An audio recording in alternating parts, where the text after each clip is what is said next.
ತಮಿಳುನಾಡಿನ ಸಿಎಂ ಆಗಿ ನಾಳೆ ಶಶಿಕಲಾ ನಟರಾಜನ್ ಅವರು ಪ್ರಮಾಣ ವಚನವನ್ನ ಸ್ವೀಕಾರ ಮಾಡಲಿದ್ದಾರೆ ಅನ್ನುವಂತ ಬ್ರೇಕಿಂಗ್ ನ್ಯೂಸ್ ಬರ್ತಾ ಇದೆ.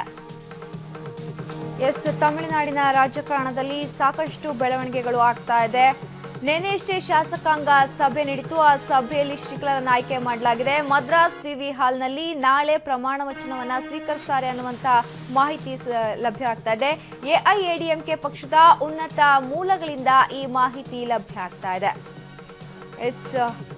ರಾಜ್ಯಪಾಲರಾದಂಥ ವಿದ್ಯಾಸಾಗರ್ ರಾವ್ ಅವರು ನಾಳೆ ಪ್ರಮಾಣ ವಚನವನ್ನ ಬೋಧಿಸಲಿದ್ದಾರೆ ಅಂತ ಮಾಹಿತಿ ಸಿಗ್ತಾ ಇದೆ. ನಾಳೆ ನಮ್ಮ ಪ್ರಮಾಣ ಸ್ವೀಕಾರ ಮಾಡಲಿದ್ದಾರೆ. ಅದು ಕೂಡ ಮದ್ರಾಸ್ ವಿವಿ ಹಾಲ್ನಲ್ಲಿ ಪ್ರಮಾಣ ವಚನ ಸ್ವೀಕರಿಸುತ್ತಾರೆ ಅನ್ನುವಂತ ಮಾಹಿತಿ ಲಭ್ಯ ಆಗ್ತಾ ಇದೆ.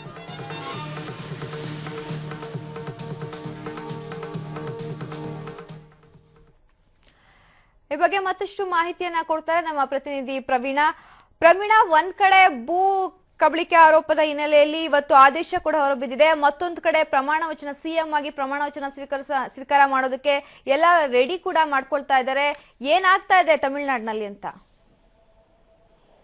ಏನು ಶಶಿಕಲಾ ಪುಷ್ಪ ಅವರ ವಿರುದ್ಧ ಇದ್ದಂತ ಭೂ ಕಬಳಿಕೆ ಪ್ರಕರಣ ಸಂಬಂಧಪಟ್ಟಂತೆ ಇವತ್ತು ಆದೇಶ ಹೊರಬಿದ್ದಿಲ್ಲ. ಮುಂದಿನ ವಾರ ಈ ಒಂದು ಪ್ರಕರಣದ ಕುರಿತು ವಿಚಾರಣೆ ನಡೆಯಲಿದೆ.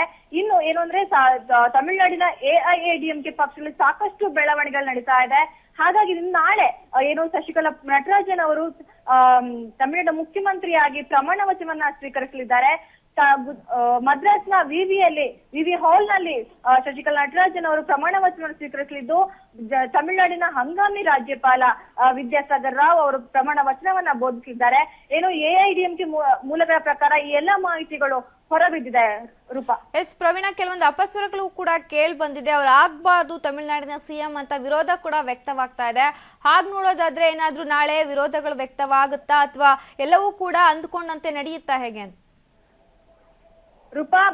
ಎಐಎಡಿಎಂಕೆ ಪ್ರಧಾನ ಕಾರ್ಯದರ್ಶಿ ಶಶಿಕಲಾ ನಟರಾಜನ್ ಆಯ್ಕೆ ಆದ್ರಿಂದ ಕೂಡ ಅಷ್ಟೇ ಸಾಕಷ್ಟು ವಿರೋಧಗಳು ಕೇಳಿ ಬರ್ತಾ ಇತ್ತು. ಈ ಹಿನ್ನೆಲೆ ನಿಯೋಜಿತ ಮುಖ್ಯಮಂತ್ರಿಯಾಗಿ ಶಶಿಕಲಾ ನಟರಾಜನ್ ಅವರು ಆಯ್ಕೆ ಆಗಿದ್ರು. ಹಾಗಾಗಿ ಎಐಎಡಿಎಂಕೆ ಉಚ್ಚರಿತ ಸದಸ್ಯೆ ಶಶಿಕಲಾ ಪುಷ್ಪ ಅವರು ಪ್ರಧಾನಿ ಹಾಗೂ ಹಂಗಾಮಿ ರಾಜ್ಯಪಾಲ ವಿದ್ಯಾಸಾಗರ್ ರಾವ್ಗೆ ಪತ್ರ ಬರೆದಿದ್ರು. ಶಶಿಕಲಾ ನಟರಾಜನ್ ವಿರುದ್ಧ ಈಗಾಗಲೇ ಹಲವಾರು ಅಪರಾಧ ಕೃತ್ಯಗಳಲ್ಲಿ ಭಾಗಿಯಾಗಿದ್ದಾರೆ ಅನ್ನೋ ಆರೋಪ ಕೇಳಿ ಬರ್ತಾ ಇದೆ.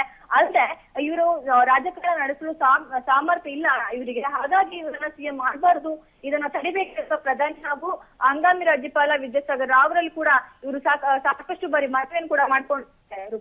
ಓಕೆ, ಥ್ಯಾಂಕ್ ಯು ಪ್ರವೀಣ ತಮ್ಮೆಲ್ಲ ಡೀಟೇಲ್ಸ್ಗಾಗಿ.